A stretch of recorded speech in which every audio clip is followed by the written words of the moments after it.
Okay, so may bago tayong DIY install na gagawin ngayon. Ito siya.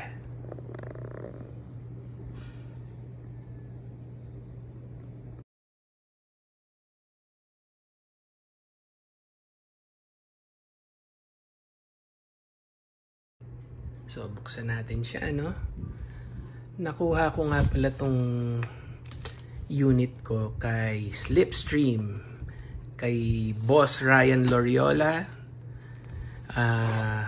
Thank you. May discount po tayo sa kanya. Mga member ng Montero Sport Gen 3.5, may discount tayo kay Boss. Sa assistance ni Boss Brando Colobong, thank you. Tsaka syempre, yung help sa atin ni Chief Mario. Sir Mario, salamat sa assistance. So, labas muna natin lahat ng mga gamit natin, ano, yung mga kasama niya. At eto pala ay bumili ako nito, no?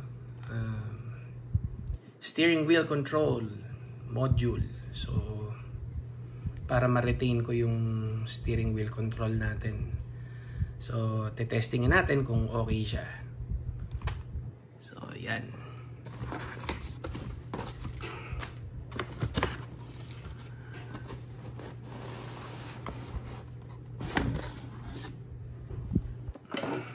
And syempre yung kanyang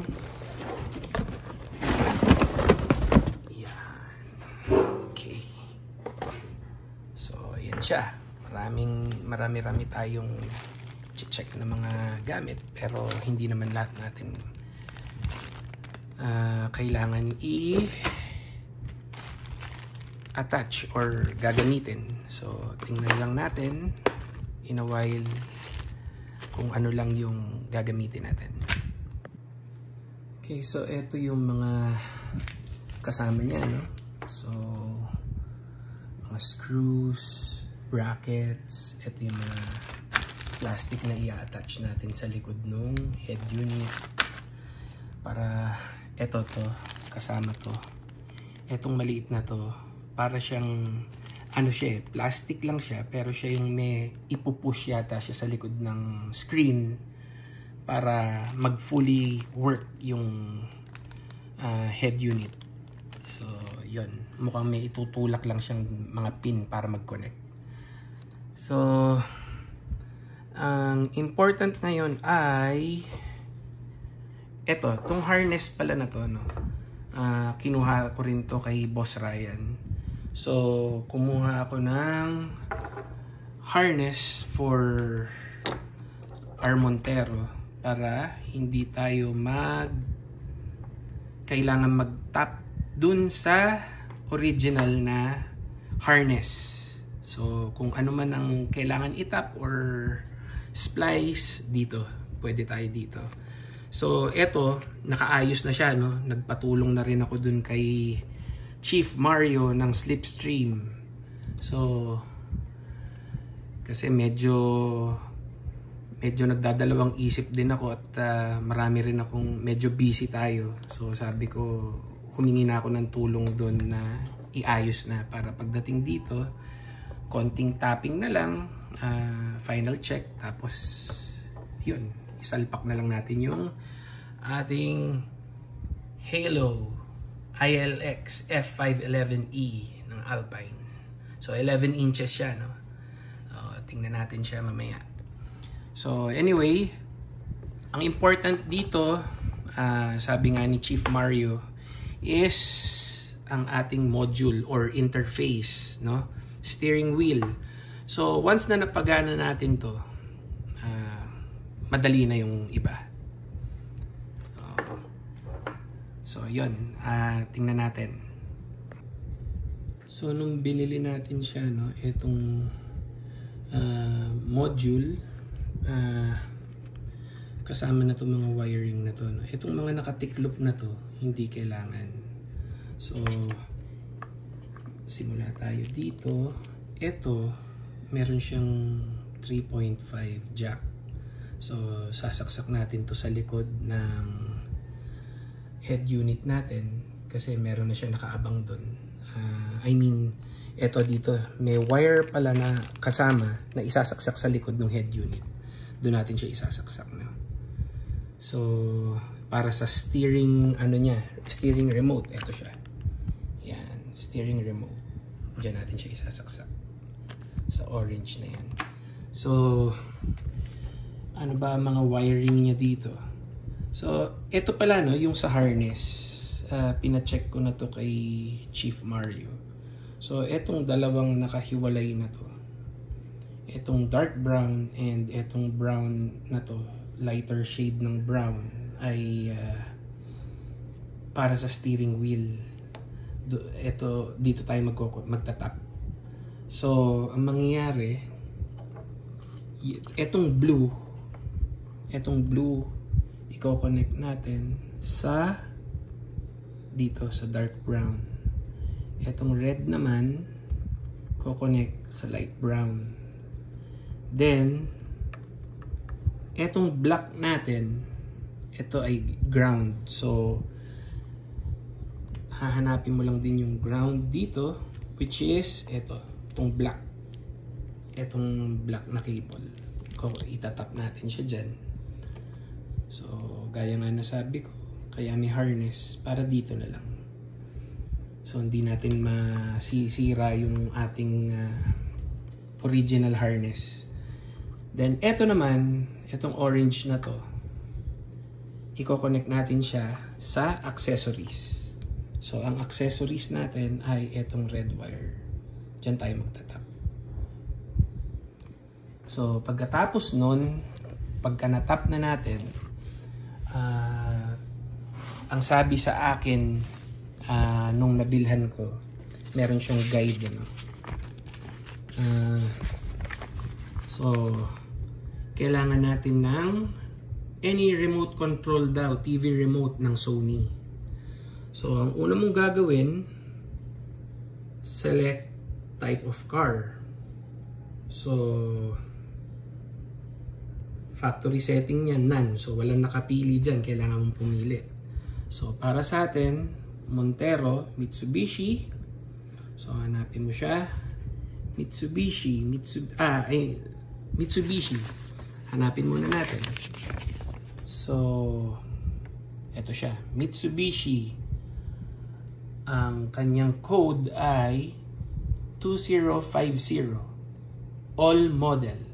So, anything, basta Mitsubishi, kahit ano pang make, ano na yan, Montero, Mirage, o kung ano, basta Mitsubishi 2050. So, pagka pili natin sa 2050 sa ating remote control, ang next step ay select type of head unit.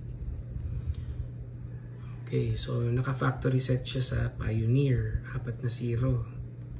So, ang atin ay Alpine. Alpine, dalawa lang. May plug tayo, yung 3.5 jack. So, dito tayo. Papasok natin 0010 sa remote control ulit. After nun, DigiTV, wala naman tayo niyan. So, first time ko lang din itong gagawin, no? So, malaman natin mamaya kung mag-work siya. Ito pala, no? Meron siyang note dito. Pag nagkamali ka, pipindutin mo lang sa remote yung I+ information yata yun, ano? On the remote, one time, systems will return to factory setting. Then, ito, important to. So, every time na magpe-press tayo, abangan nyo rin yung ilaw niya. So, press the button, the LED will light on and off by pressing each time.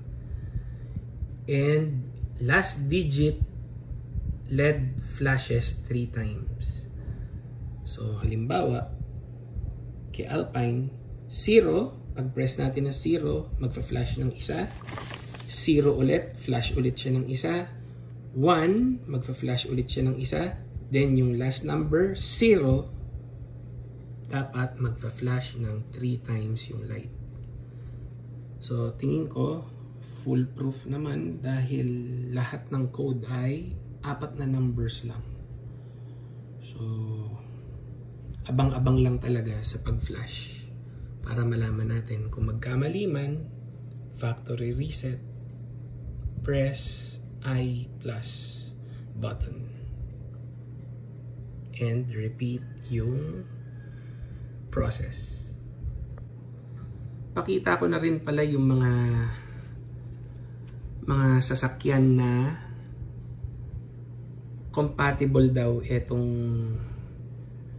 module na to, no, para sa steering wheel control. So ito siya, check nyo na lang kung pasok ba yung mga sasakyan ninyo. So double check nyo rin yung sa harness niya kung pareho rin sila. So yan, page 1, page 2, page 3, and page 4.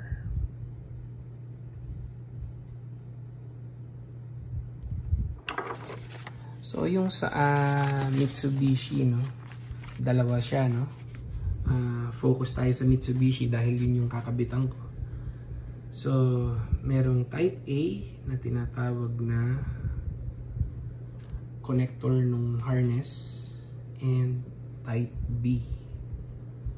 So chinek namin dito tayo sa 20 pin. 20 pin yung kabitan natin.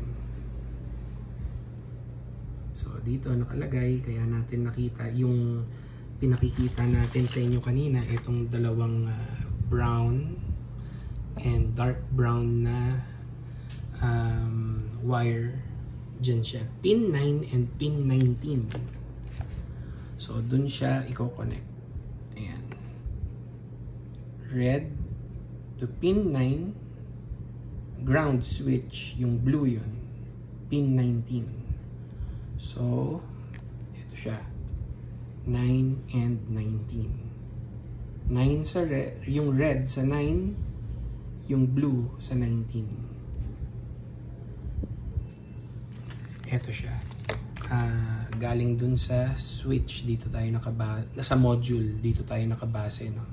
So yung sinasabi niya, red and blue. Red ay dun sa analog na wire, blue ground switch. Okay, so connected na siya, no?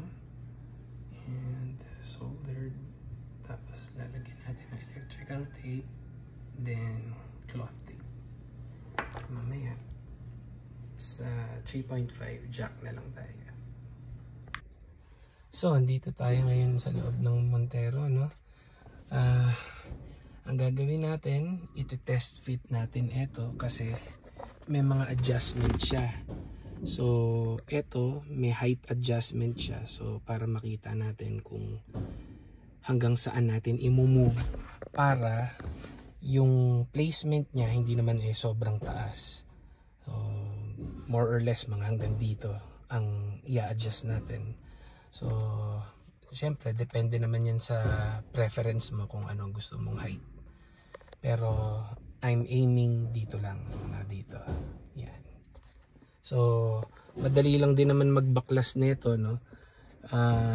Ang medyo mahirap lang is etong top part kasi medyo masikip siya. So una mong tatanggalin ito, mga clips lang yan, clips. Then after mo itong matanggal, from here sa ilalim na to, susungkitin mo siya. Pagka naiangat mo niyan, dahan-dahan yan pati dito sa sides. Medyo masikip yan, pero madali lang. hihilain mo lang, wag kang matakot na medyo puwersahin siya, pero wag mong bibiglain. Pagdating dito sa top part, ang ginagawa ko dito ang hila dito sa may side. So pagka na-pull mo siya yung isa, naangat mo na, susunod-sunod na yan. So eto, no, dito mo siya susungkitin sa gilid na to. Pagka nasungkit mo siya, aangat na yan. Tapos hihilain mo na dahan-dahan. So para makita nyo lang, ito yung mga placement ng clips niya. Yan. 1, 2, 3. So sa kabila ganun din. Dito naman ang sungkit niya. Pagka nai-up mo siya, hila din dahan-dahan. So ganun din, tatlo yung clips niya. 1, 2, 3. So ayan, no, naiangat ko na siya. Tanggal na siya actually. Ganun lang. Pero wag mong hihilain agad kasi yung mga wirings natin sa loob nakakabit. Tatanggalin mo yan siya isa-isa. Okay, so natanggal ko na yung wires, ano, yung harness. So tatlo siya. Ito, 1, 2, 3. So pag natanggal mo siya, ito itsura ng likod niya, no? So ayan yung mga clip. 1, 2, 3, 4, 5, 6, 7, 8, 9, 10. So etong isa naiwan lang sa loob, kukunin lang natin to, i-attach lang dito natin yan. So yung sa stereo naman, yung sa head unit natin, ang gagawin natin, 4 na screws lang siya. 1, ayun yung isa, yung nasa loob. 2, ganun din sa kabila. 3, 4. So natanggal na natin siya, no? Pull out lang to. Yun na siya. Then yung mga harness sa likod, tatanggalin lang natin. Tapos ito palang yung kanyang frame, ito tong mga ano niya, mga nag-hold sa kanya, no, ililipat natin dito. So ito kasi 1 din, etong sa Montero natin 2 din. So pag linipat natin siya doon, titingnan lang natin kung yung fit niya, tapos para sumalpak siya ulit dito sa kinalalagyan nitong 2 din natin. So ayan, baklasin na natin siya isa-isa. Pinipress lang naman yung mga yan para matanggal, pero yung iba medyo masikip. So ingat lang din sa paghila din ng wire. Siguraduhin natin na na-press natin yung release niya before hilain ang todo.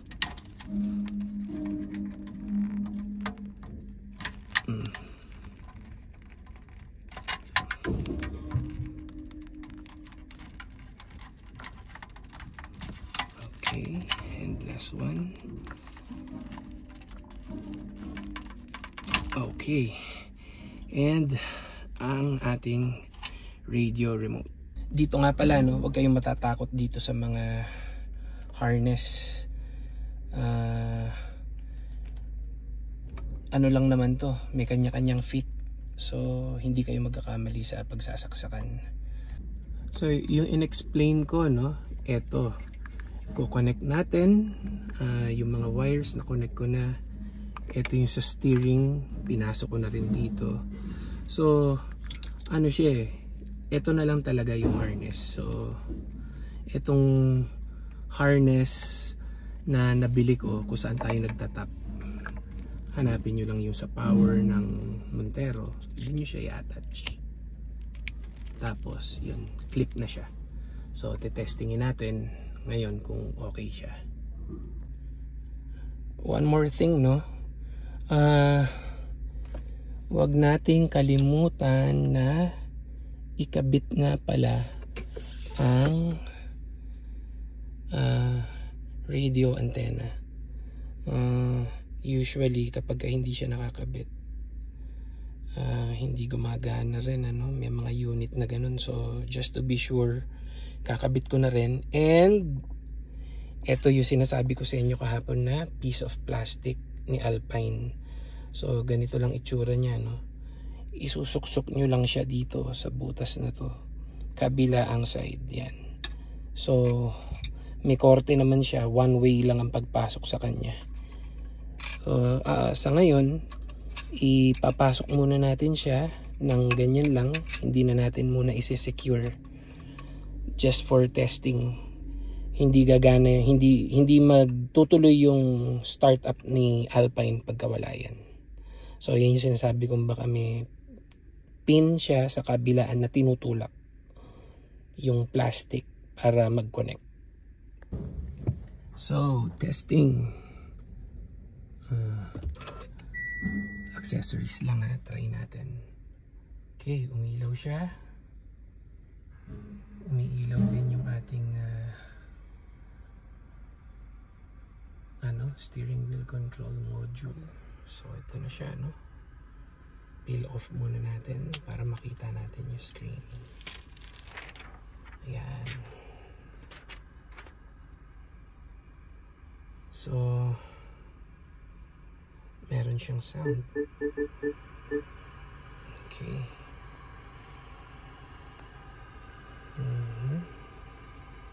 Then so hindi ko alam kung bakit umiilaw lang ng ganun siya, no. Nung trinay din namin siya ni Chief Mario, ganyan siya. Pero meron na tayo dito remote control. So testingin natin yan.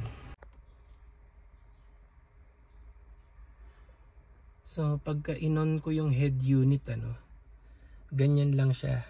Kanina pa yan, siguro magto 2 minutes na. Ganyan lang, ilaw lang siya ng ilaw. So hindi ko alam kung compatible ba or may defect or may mali ako sa wiring ko, no. Pero sinunod ko naman yung diagram.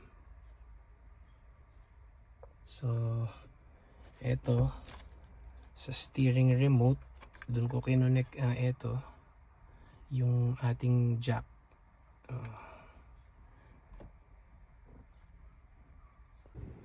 Pakita ko lang sa inyo, no? Ito yung bracket ng original natin. So hindi pantay yung butas niya, medyo lihis. So linakihan ko to, dinagdagan ko. Sa kabilang side ganun din. So pairing tayo, no? So Bluetooth, phone settings, add new device. Okay, let's see.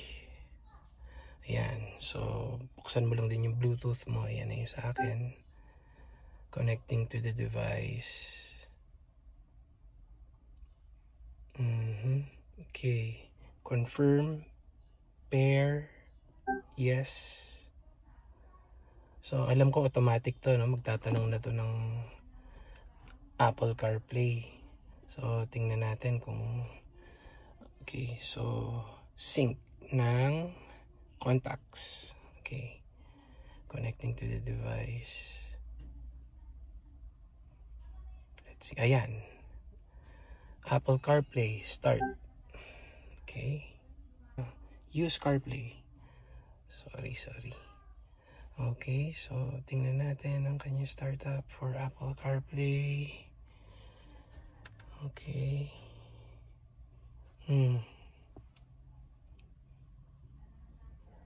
Okay. Ayan na siya. So it's working. Let's see.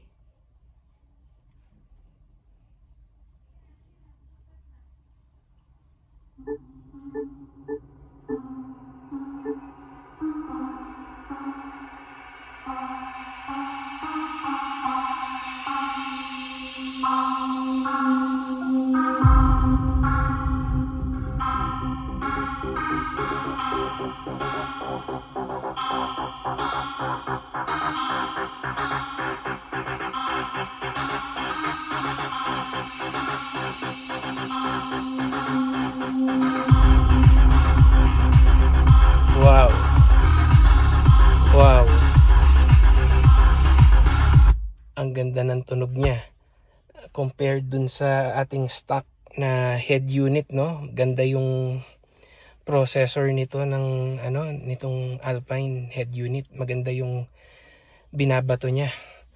So yun, I think okay siya. Yung sa steering wheel control, tingnan ko na lang.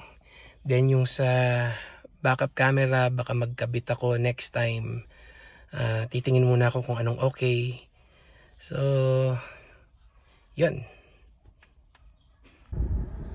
Okay, so nakabit na natin siya, no?